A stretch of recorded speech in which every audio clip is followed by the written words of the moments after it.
Welcome to the Foundry by Forge College. Okay, let's just dive right into this. Today, we're basically putting on our chef hats because this explainer, it's essentially the ultimate Web3 cooking class. We're moving all the way from the planning phase straight into the actual execution phase of building an integrated ERC-4337 smart wallet. If you've been following along with us, you know we've already planned out our architecture. But now it's time to actually get our hands dirty and build the core integration. So here's a question for you. How do you build a smart wallet without losing your real crypto? Seriously, how do you build and test something that holds actual value without accidentally sending your hard-earned Ethereum out into the void? Well, I'll tell you how. You don't test in production. That is absolutely the ultimate danger zone. Instead, we're going to build a deterministic, safe, local simulation. We're setting up a secure sandbox where we can test our smart contract logic and our account abstraction flows completely isolated from the terrifying realities of the live mainnet. Now, for anyone who might be new to this, ERC-4337 is the Ethereum standard that achieves what we call account abstraction. And in plain English, that just means your primary wallet isn't just a static pair of cryptographic keys anymore. It's literally a fully programmable smart contract. But hey, don't let that overwhelm you. Today, we are entirely focused on the core integration. We're stripping away all those live network complexities so we can really master the fundamentals first. Okay, so here's our agenda. Basically, a recipe for today's explainer. Number 1, the plan and purpose. 2, prepping your dev environment. 3, building the wallet contract. 4, simulating the user operation. And finally, number 5, passing the smoke test. Let's just get right to it. Section 1, the plan and purpose. Let's take a look at today's baseline requirements. Our baseline requirement is a strict separation of logic. We're keeping the bundler's responsibilities completely separate from the paymaster's logic. And you might be wondering, why are we doing all this local setup first? Well, our goal is to validate low-level assumptions. We need to know for sure that our signing schemes work. We need to know our validation hooks behave exactly as expected. By isolating these basic contract behaviors right now locally, we ensure they work flawlessly. That way, later on, when we expand to a massive integration surface area, we'll know our core wallet logic is absolutely rock solid. All right, moving to Section 2, prepping your dev environment and setting up the workspace. In the culinary world, they call this mise en place, getting all your ingredients prepped and ready. To do that in our terminal, let's break it down together. It's actually highly procedural and super clean. First, we just mkdir my wallet and cd into it. Then, npm init-y sets up our node project. Step 3 is where we grab our tools, so we run npm install -savedev hardhat ethers to give us a really robust local Ethereum environment. And finally, npx hardhat init scaffolds our minimal project. Literally just 4 simple commands, and your kitchen is officially open for business. Now, take this golden rule to heart. Unless you like giving your real crypto to hackers, let's stick to the dummy key. During this local setup phase, you run everything on a local node and never expose real keys. Never ever put a real private key with real funds into a local test script. Seriously, unless you actively enjoy funding hacker vacations, we are sticking strictly to dummy keys while we scaffold. Let's jump into Section 3, building the wallet contract and building out the logic. It's time to cook the main dish.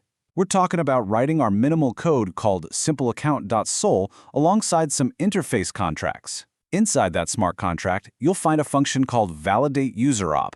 Think of this function as the bouncer at an exclusive club. Its entire job, literally its only job, it's to look at the ID, which in this case is the cryptographic signature, and decide whether to let the transaction into the club or kick it to the curb. It checks the signature and prepares the execution context. But look, not all bouncers are created equal, right? For our local test, our bouncer is just a simple Kechik 256 equality check. It's basic, it's fast, and it's highly deterministic. But in a real, live production environment, your bouncer needs to be heavily armed with EIP 1271 or complex ECDSA signature checks. We keep our scaffold simple right now just so we can iterate quickly and test the flow without getting bogged down by all that complex cryptography. Now, if validate_userOp is the bouncer, the EntryPoint contract is the club manager coordinating all the VIPs. The EntryPoint triggers the actual execution and coordinates the whole flow of operations. And what's really beautiful about our setup is that our wallet contract stays completely decoupled from the specific production entry point. We use interface files, which basically means our wallet just knows it has to talk to a manager. This keeps our code incredibly clean and flexible for testing. Okay, Section 4, simulating the user operation and testing the flow. This right here is the garnish on our dish. The learning programs at Forge College do a phenomenal job breaking down this specific simulation process. Let's look at the minimal user operation object we're constructing in our TypeScript helper. It consists of 4 basic elements: the sender, the nonce to prevent replay attacks, the call data, which is the actual action we want to perform, and of course the signature for our bouncer. Our script basically builds this object, signs it with our dummy key, and then submits it to a local bundler stub to see what happens. And that brings us to Section 5, passing the smoke test and verifying integration. It's time for the taste test. Let me tell you, there is no better feeling for a developer than seeing check marks across the board. We run npx hardhat compile, and it passes. We deploy to our local host with npx hardhat run script/deploy.ts, and it passes. Finally, we run our TypeScript simulation with node scripts/simulate userop.js, submitting the user operation to our bundler stub, and we get a validation success message. We've just verified the minimal interaction loop from compilation all the way through to simulation. Now, let's be real for a second. Sometimes the code doesn't work on the very first try. If your simulation fails and the bundler rejects the operation, collect the rejection reason and inspect your validate user op.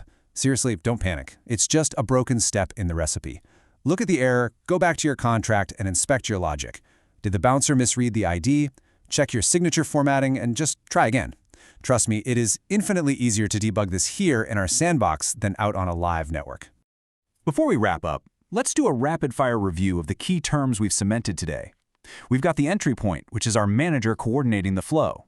The user operation, that's our transaction package. Validate userOp is our bouncer verifying signatures. The bundler packages these operations together, while the paymaster, which, by the way, we've kept completely out of our hair today, handles gas sponsoring. And finally, local simulation, which is the secure sandbox that made today's entire build possible. All of this really builds to our ultimate takeaway: separation of concerns.